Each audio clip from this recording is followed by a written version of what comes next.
Sony Online Entertainment, or SOE, a name or acronym that for most MMORPG fans needs no explanation. They were simultaneously a part of some of the best MMO successes and the worst failures. Some fans call SOE the bane of the MMORPG industry, attributing most of their favorite games and games featured on this series' failures to SOE. But SOE, the Sony Pictures extension, not the Sony company we associate gaming with, was a company completely ahead of its time, operating in a completely undiscovered path of entertainment. Their lack of understanding of the market space, the successes they had, and all of the other mean things people want to say in the comments about them, which to some extent are probably true, isn't all the company is known for.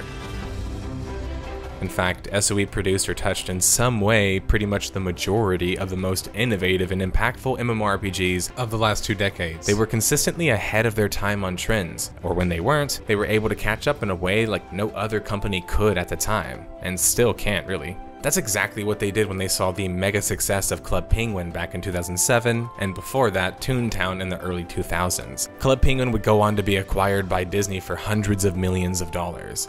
At least that's the backdrop of what would become a widely successful but seemingly forgotten MMORPG title that had completely interesting takes on the common tropes of the genre, including a non-combat focus and being an early free-to-play title. Free Realms, developed and published by SOE, launched in 2009, was able to reach momentous heights of its own, hitting as many as 20 million players all time. But despite Free Realms' unique style of gameplay and overwhelming success, the title was suddenly shuttered by SOE in 2014. What happened to the kid and teen-focused MMO that wasn't owned or made by Disney? The one that was shut down despite quite obvious success? On this episode of Death of a Game, we tackle the little-known mystery of both why Free Realms was so special and why SOE chose to shutter the game. If you pay close enough attention along the way, you can spot the clues concerning the largest contributing factors to the game's death. Stick around to the end of the video and you get a final deduction breakdown and a hint on what the next Death of a Game will be. This episode of Death of a Game is sponsored by Ridge Wallet. Ridge Wallet is a sleek, industrial, and ultimately light-designed, durable aluminum body wallet with a choice of a clip or strap, as well as over 30 colors and styles to choose from. My old wallet I got from a convenience store. But the wallet was cheap, and not only could you tell that visually, its functionality was totally lacking. Sometimes my cards would fall out and even my money. With my new Ridge Wallet, I haven't had any of those issues. It even holds up to 12 cards plus your cash. And my new Ridge Wallet provides both a visual and functional upgrade. Best of all, Ridge Wallet is tiny and designed to fit in your front pocket. Most recently, Ridge Wallet afforded me the ability to buy a new microphone, a mic stand, a new chair, and a new desk. So make sure to show them some extra love. But if you don't believe me, believe the other 40,000 5-star reviews. Get 10% off today with free worldwide shipping and returns by going to ridge.com/nerdslayer. That's ridge.com/nerdslayer and use code nerdslayer, link in description. I hope you guys enjoyed this episode of Death of a Game, sponsored by Ridge Wallet.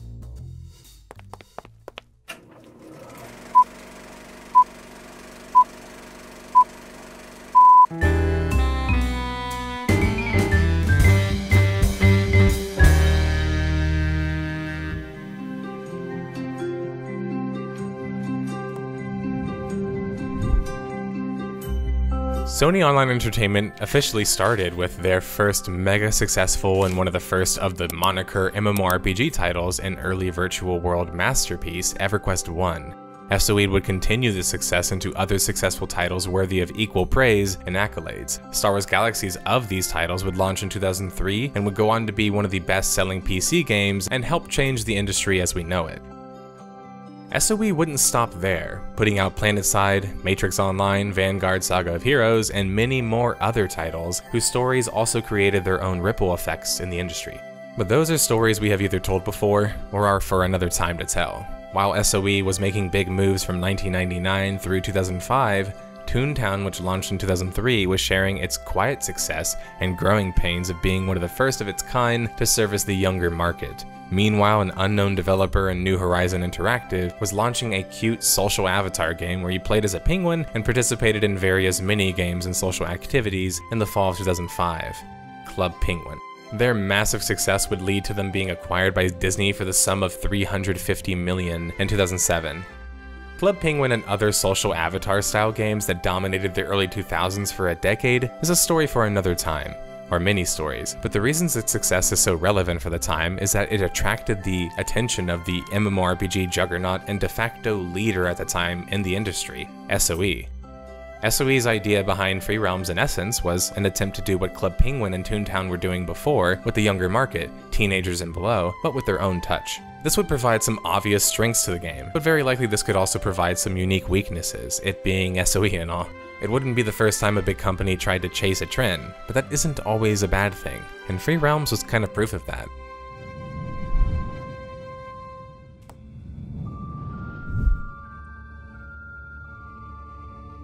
SOE would give everyone a first look at Free Realms June 12, 2007. Free Realms was set to be a free-to-play MMORPG, sort of as the name implies, which for the time was still a novel concept. They would still be funding the game with microtransactions, which was interesting to think about considering their target audience was too young to even have their own credit cards. SOE would be reliant on having those kids and teenagers influence their parents enough to make money from the game, a proposition in current day that is actually quite typical, due to the cultural saturation of such. But in 2007, this was still uncharted territory largely. As GameSpot outlined, Free Realms would be targeting a young male and female audience, and compared to most titles would be featuring more of a cartoonish setting. Right out of the gate though, SOE was testing really interesting ideas in Free Realms. For starters, the game wouldn't have player classes, and would make combat optional, something that Star Wars Galaxies, another SOE title, had pioneered commercially. This was an example of SOE taking their previous best practices and applying them to a market, the teenage market, that hadn't felt such a veteran touch before.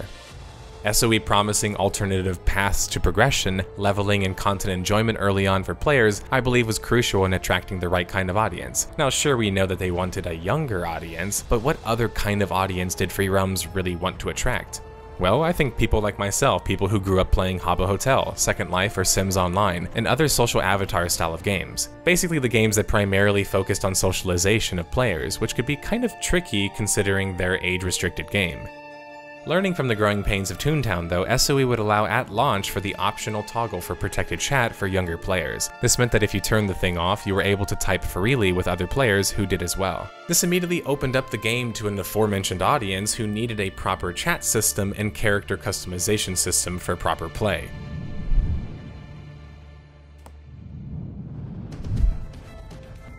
Free Realms at E3 2008 would steal the show, wowing the audience and critics alike, winning the title Best MMO at E3 from Kotaku. With a vibrant, cartoony art style, boasting an easy-to-set-up and install process, a built-in TCG, and a wide variety of minigames, Free Realms was shaping up to be a dominant player in the world of MMORPGs, and despite its younger audience, was starting to be taken serious by adult players and critics alike. According to this Engadget interview with the lead designer, Lara Lynn McWilliams, Free Realms had previously not been as cartoony in look. As you accrued more power in Free Realms, your costumes upgraded, a unique and kind of novel concept. So essentially, if you were a ninja and you got higher level, you looked more like a ninja. It's here that we first find the confirmation that you could change your combat class at any moment. This is interesting because this is something that Final Fantasy XIV would adopt to great success much later on. SOE would announce a partnership with Topps on Free Realms, taking the in-game TCG out of the game with an official trading card game in November of 2008. Rock Paper Shotgun, while admitting that Free Realms could satisfy a certain desire in non-gamers and kids due to the approachable gameplay and cartoony art style, also stressed that their main concern with the title was about the scattergun feel of the game, and overall depth of the game as a whole. As the writer Alec Meir explained, Free Realms felt like Disney with teleportation, which isn't so surprising when we know that SOE was looking to compete with Disney, whether versus Toontown or Club Penguin. But Alec also highlights that Free Realms has the Disney theme park feel, but lacks any sort of visual clarity or overall theme to unite everything together. Instead, it's just a hodgepodge of cute things mashed together for enjoyment, which can kind of work, but eventually could grow exhausting.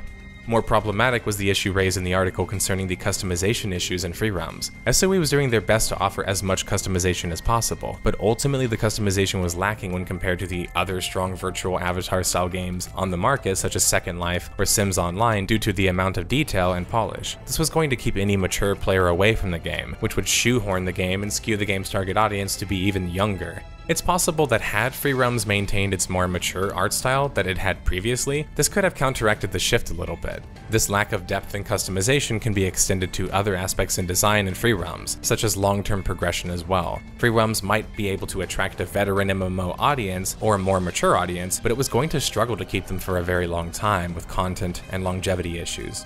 Hopefully the 200 gameplay modes offered in the game and other social offerings would help things. SOE would announce Free Roams into public testing April 1st, 2009, allowing users to sign up and play on the website for free. The launch of the long-awaited, now 2 to 3 years in development title would come later the same month. The big question for the time was still simply, could SOE compete with Club Penguin and thus Disney?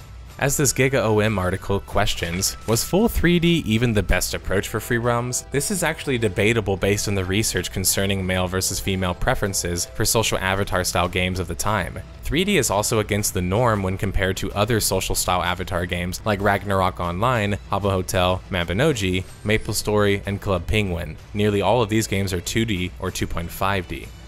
SOE's hands were likely tied though, considering the majority of their experience had been done on 3D games using their proprietary in-house engine, ForgeLight, which was behind nearly every single one of their major MMORPGs. This is most likely how they were able to do development for the game so quickly, utilizing a previous engine and codebase. SOE's desire to catch up to the trend in the market was causing them to make a mistake in optics, one that wasn't easy to retroactively fix, and one that could harm the game commercially going forward.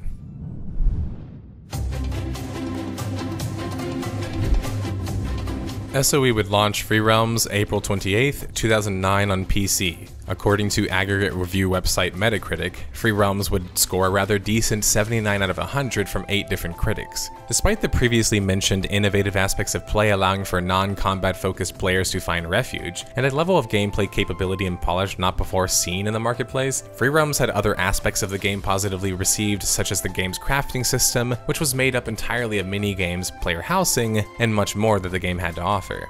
IGN was rather positive concerning Free Roams, giving the game a 8.8 out of 10, stating that it was a very enjoyable and varied experience, although lacking the depth some other children's MMOs have.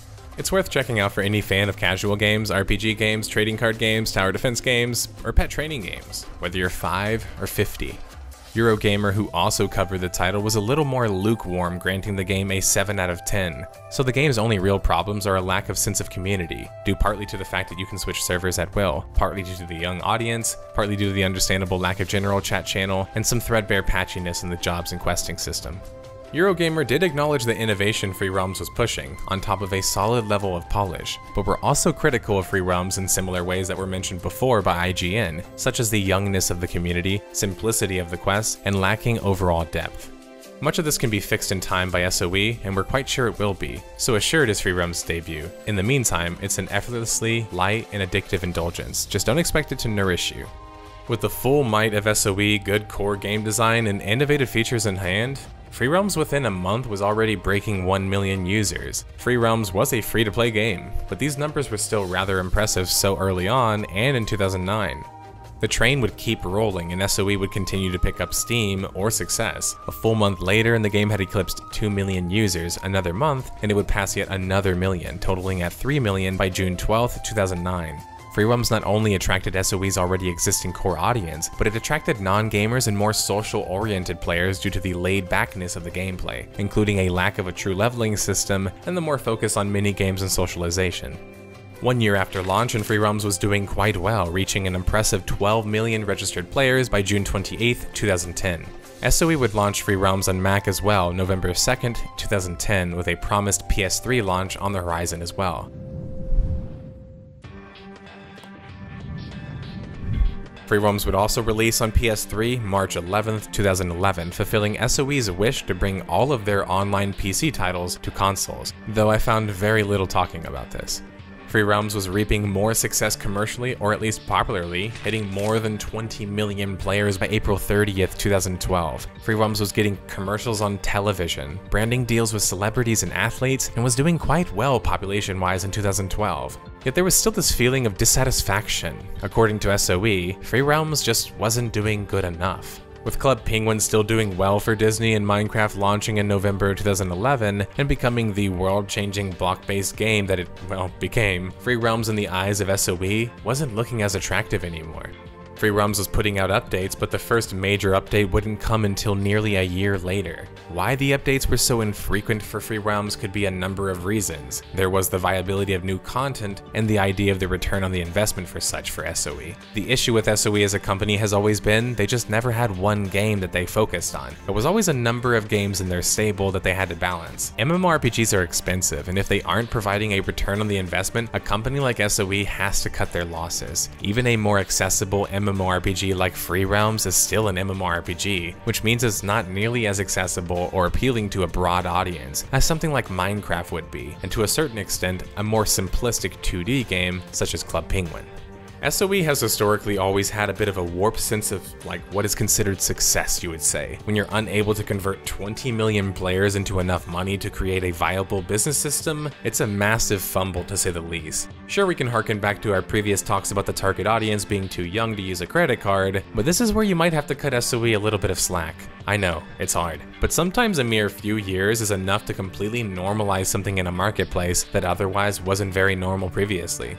A good example of this is DLC. Early on, people would rail on the concept of DLC in nearly any format. Now in 2021, people debate the quality of DLC and execution, not the fact that it exists and is a paid content period. With microtransactions and free-to-play titles in 2009 through 2012 still growing in the West, SOE was ahead of the curve, targeting an audience and market that would later on become quite momentous. The issue being, sometimes you don't really get a reward for being the first, other than, well, being in the history books. Minecraft, Roblox, and many other titles would go on to leverage and target younger gamers and non-gamers alike to great success. Meanwhile, Free Realms in its current design was unable to find the same success.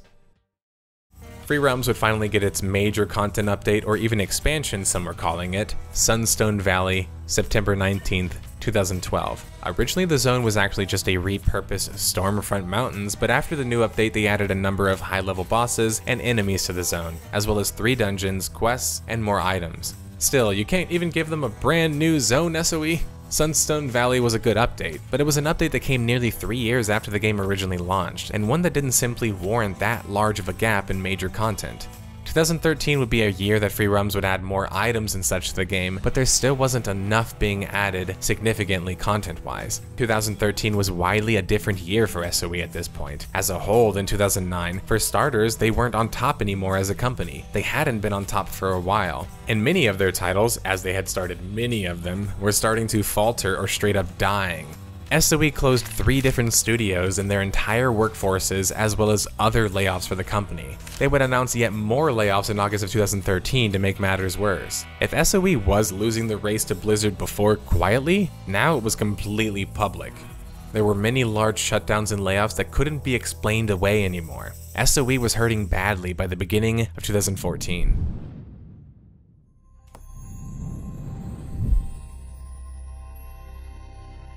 January 24th, 2014, coming as a complete shock to some Free Realms players, SOE would announce the closure of 4 different MMOs, and Free Realms would be one of those. The odd thing about Free Realms being included was the game was still making a profit, and was actually quite popular. Smedley in an AMA on Reddit would later state that Free Realms was shut down less because of the cost issues, and more so because of the time that it would take to maintain the codebase when updating the game or doing security changes. The thing is, Smedley does allegedly then later on say that kids don't spend money on the games they play, and they can be really mean to each other. So that seems to kind of contradict his first point a bit. It was a cost issue, but not because Free Realms wasn't making any money, but more because it wasn't making enough money. There's a number of issues with this though. For starters, although there had been a lot of partnerships with popular figures and advertisement and a lot of that stuff put in, Free Realms was largely still lacking content, period, and it had been since its inception. Sure, for some the game served as a social gathering hub and others could still find endless fun in repeating the same minigames, but for those who were attracted to Free Realms because it was kind of like an MMO light, they were constantly let down by the lack of MMO content. There's an element of the aforementioned target audience issue, where most Free Realms players didn't really have access to money, let alone a credit card. But to be fair to SOE again, even Club Penguin was having issues with monetization and meeting target goals. Fortnite would come a few years later in 2017 and completely flip that argument on its head, but sometimes that's kind of how the market works. Free Realms would shut down March 31st, 2014. Players would gather around chatting for a last time before SOE would sunset the servers. And just like that, in a flash, one of the more innovative and successful MMOs of all time was shut down.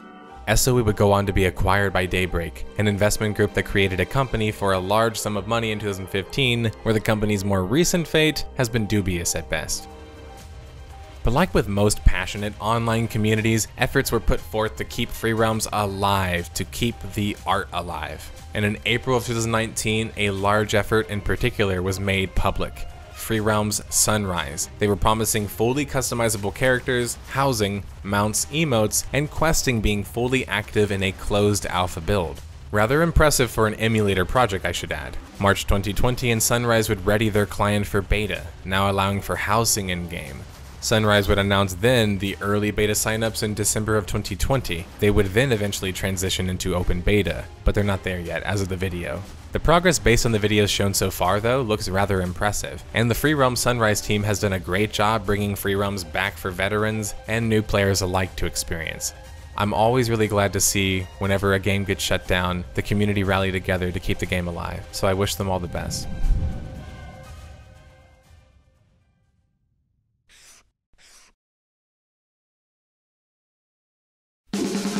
The case for Free Realms is an interesting one. It's obvious in some ways the flaws of the game, and yet when you see the amount of success the game was able to find, you'd be incorrect to assume that it was just a matter of the game not being good enough as to why it didn't take off. Free Realms was a bit of a victim of their expectations from SOE. It was a game that was supposed to go head to head with some of Disney's finest. That was a tall proposition. This death of a game isn't like others in the sense that Free Realms was a quality game, and sometimes quality games can fail too. Free Realms doesn't have the same transparent wounds of other projects we have covered on this series, but if you've been keeping up thus far, you probably already have a good idea of what those reasons are for Free Realms being shut down. Free Realms was a generic trend chaser of a game meant to compete with Disney, even if it was a pretty dang good one. Although Free Realms was innovative, its risk ultimately didn't pay off. Free Realms was a shallow game, when you weighed features individually especially. Lack of new significant content. It targeted a kid audience before that was really viable in the marketplace. It was ahead of its time. High SOE expectations. SOE might have created Free Realms as an answer to Club Penguin and Toontown and Disney's online gaming success, but they ended up taking some of their veteran MMO developers and putting them on a team to work on something that they might not have otherwise ever been involved with. This created some magic in Free Realms, where the game really managed to be in some ways an MMO light. The kind of game that could bridge the gap and bring veteran MMO players, a younger audience, and even a more casual non-gamer audience together. It seems these days that MMOs are more broadly accepted, but MMOs in the truest sense of the word have been historically rather niche. Titles like Free Realms are important historically because they tried to simultaneously appeal to a younger audience, all while also being taken serious as an actual game in their genre. While they were ultimately unable to fulfill their own expectations, SOE still managed to create some magical experiences for players of all kinds. For many of the players, Free Realms was their first real online MMO experience, and because of that, it will always have a special place in many people's hearts, much like titles like RuneScape, MapleStory, and Ragnarok Online. So although it might be hard for those who never got the chance to play those games, when you look at them now and they seem so simplistic, hopefully after seeing this video, maybe you have a better understanding of why people remember these games so fondly. Thanks for watching, guys.